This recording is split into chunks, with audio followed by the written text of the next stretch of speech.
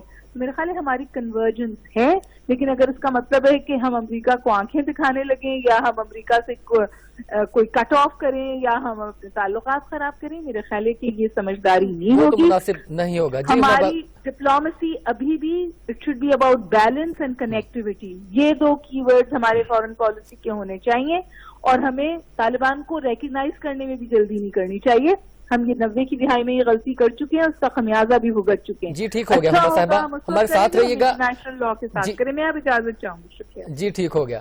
جی ارشد یوسف زئی صاحب، میرا سوال واپس وہی ہے کہ طالبان ایک گروپ کی شکل میں موو کرتے رہے ہیں، وہ کوئی منظم آرمی نہیں ہے، لیکن کیا جی عبداللہ صاحب ضرور کہ وقت بتائے گا کہ فورن پالیسی ہماری صحیح تھی یا غلط تھی. یہ تو ماضی میں بھی یہی تعویلیں دی جاتی تھیں جو ابھی ہم آج کل سن رہے ہیں مختلف جگہ کے اوپر، کہ فورن پالیسی جو ہے وہ اس وقت کے مفادات کی تھی. تو اس وقت کے مفادات کی تھی تو پھر پاکستان کو جو مفادات ملے وہ آپ کے سامنے ہے، جو ثمرات. اور ابھی بھی جو فورن پالیسی ہے یہ صرف تاریخ بتائے گی کہ وہ صحیح تھی یا غلط تھی. آپ ارشد یوسف زئی صاحب کے پاس جائیے. جی بہت شکریہ.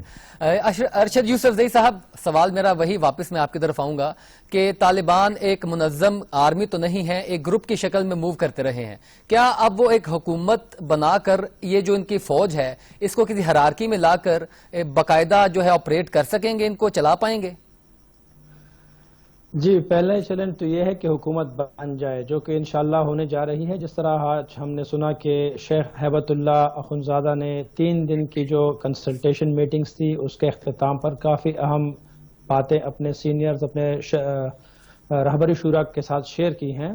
تو اس میں ایک یہ بات ہے کہ جو ہمیں بے ترتیب سے ملیشیا یا فوج نظر آ رہی ہے ان کے کردار کو سراہا بھی گیا ہے، اور آگے ان کو انسٹرکشنز دی گئی ہیں کہ آپ نے عوام کے ساتھ اپنا رویہ مزید اس سے بھی بہتر کرنا ہے اور ان کو سہولتیں پرووائڈ کرنی ہیں.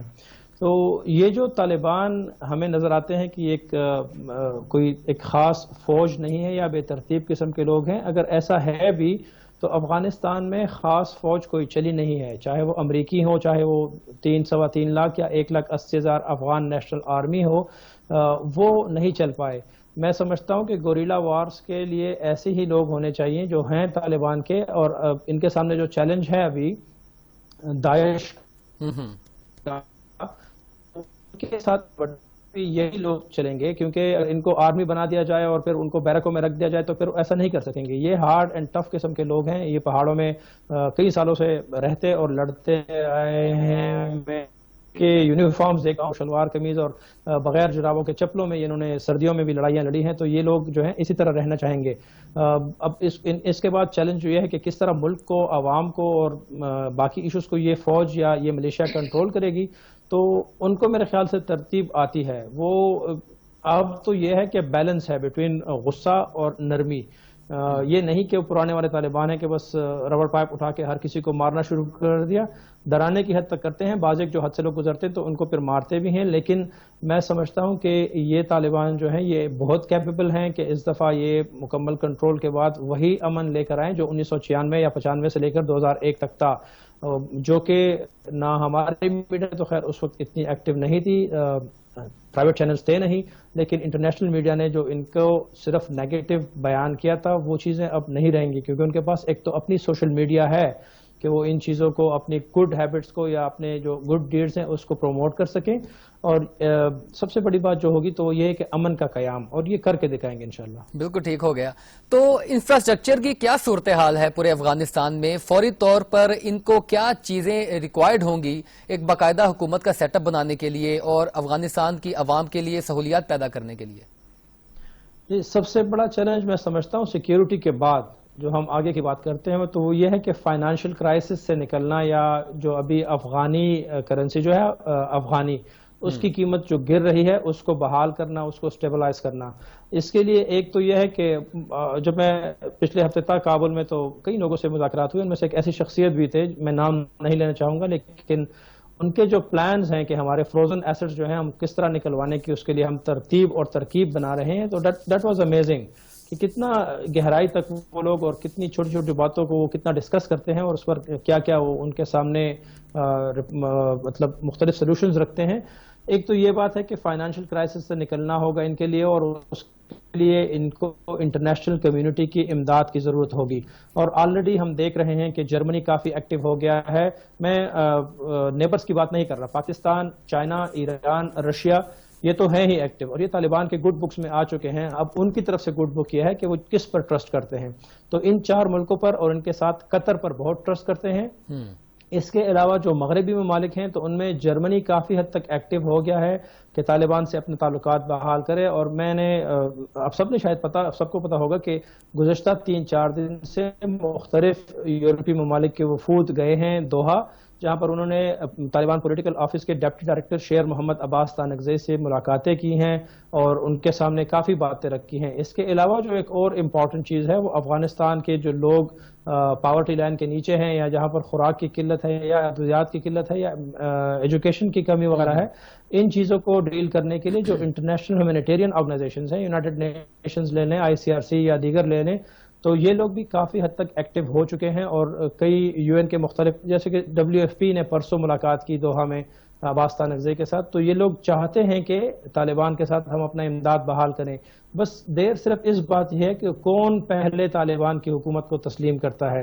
اگر وہ چائنا، رشیا ہوتے ہیں تو پھر تو یورپ کے لیے مسئلہ تھوڑا آسان ہو جائے گا، لیکن اگر وہ امریکیوں کے انتظار میں ہیں یا جرمنیوں کے انتظار میں ہے تو شاید پھر تھوڑا ڈیلے آ جائے. اور یہ ڈیلے اس وجہ سے ہوگا کہ طالبان کے ساتھ جو مذاکرات ہونے جا رہے ہیں مستقبل قریب میں، اور جو خاص کر یونائٹڈ نیشنز اور دوسرے لوگ چاہ رہے ہیں کہ طالبان کے لیڈروں سے ملے، تو پورے ویسٹرن ورلڈ کی اس طرف نظر ہوگی. جی بالکل ٹھیک ہو گیا. افغان طالبان ترجمان سہیل شاہین صاحب ہمارے ساتھ موجود ہیں.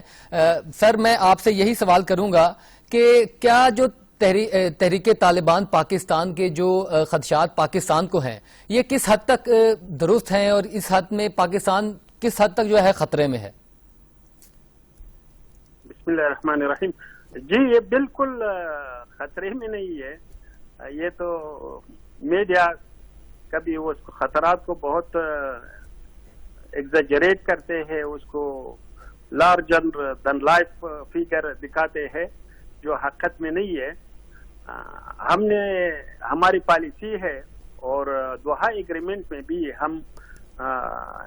ہماری کمٹمنٹ ہے کہ ہم کسی کو، فرد کو یا گروپ کو، افغان سرزمین کو کسی کے خلاف استعمال ہونے نہیں دیں گے. تو انشاءاللہ اس پالیسی کے روشنی میں کسی کو ہم اجازت نہیں دیں گے. بالکل ٹھیک ہو گیا. تو سر اس وقت آپ کا پراپر سیٹ اپ جو ہے حکومت کا افغانستان میں موجود نہیں ہے، یہ کب تک آپ مکمل جو ہے حکومت سازی کے عمل کو مکمل کر پائیں گے؟ جی وہ مشاورت جو تھا وہ تو مکمل ہو چکے ہیں. بالکل آپس میں جو مشورے تھے وہ مکمل ہو چکے ہیں، جو پچھلے دنوں سے ہمارے قیادت کے درمیان تھے. ابھی اعلان باقی ہے کہ ہم حکومت کے اعلان کریں، اور ہم انتظار کرتے تھے 31 اگست کو تاکہ یہ آکوپیشن مکمل طور پر ختم ہو جائے. تو اب جو وہ ختم ہو چکے ہیں آکوپیشن، تو انشاءاللہ اعلان جلدی ہوگا. اچھا، تو یہ جو ایک پروپیگنڈا کیا جا رہا ہے آپ کے خلاف، طالبان کے خلاف، کہ لوگ جو ہے افغانستان میں، کابل میں ان سے خطرے میں ہیں اور کابل سے عوام جو ہے یہ نکلنا چاہ رہی ہے، یہ کس حد تک درست ہے؟ جی وہ اکانومک مائیگرینٹس ہے، اور اس کی وجہ بھی US اور دوسرے فورن کنٹریز سے کہ انہوں نے اعلان کیا تھا کہ جو بھی ویسٹ میں ریسیٹل کرنا چاہتے ہو تو وہ سب آ جائے ایئرپورٹ. اس کی کوئی ڈاکیومنٹ کی ضرورت نہیں، اور پلین پر چل جائے، ادھر ریسیٹل ہو جائے. اگر ایسا اعلان